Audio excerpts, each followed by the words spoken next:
Žaliojoj girioj sieras akmenėlis, du brolaliai sakuolėliai gromatėlai raš.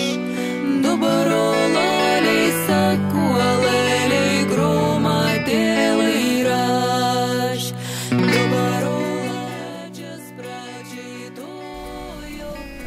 Punske rugpjūčio 7 dieną Lietuvos keliautojų grupė ir jų vadovas Vytautas Ikamas bei Lenkijos lietuvių organizacijų atstovai prie paminklo skirto Raudono teroro aukoms atminti pagerbė Lietuvos partizanų vadą Daumantą, Punsko ryšininkus bei kovotojus už lietuvybę. Tėvynė mūsų, tu didvyrių žemė, iš praeities tavo sūnus, te stiprybę semia. Tegul tavo vaikai eina vien takais dorybės, tegul dirba tavo naudai ir žmonių. Pradėjome ruošti šitam renginiui metų pradžioje.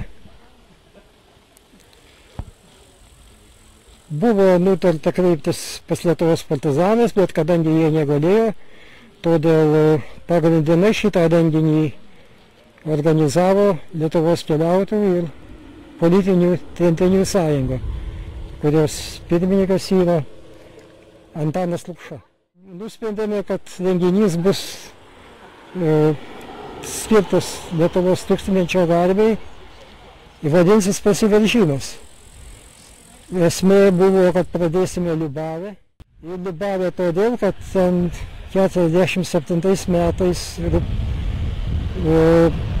birželio 5 dieną Daumantas, partizanas Daumantas su keliais vyrais prasiveržė iš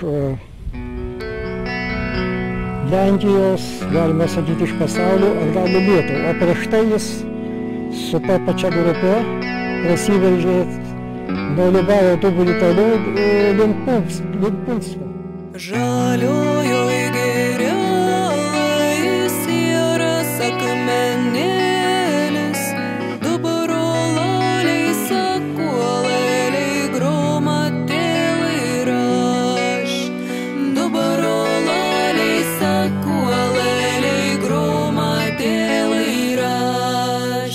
Du brolaliai rašė, trečias pradžytojo. Kodėl mūsų sasiūlė viešniūna te važiuoja? Kodėl mūsų sasiūlė viešniūna te važiuoja? Ar žirga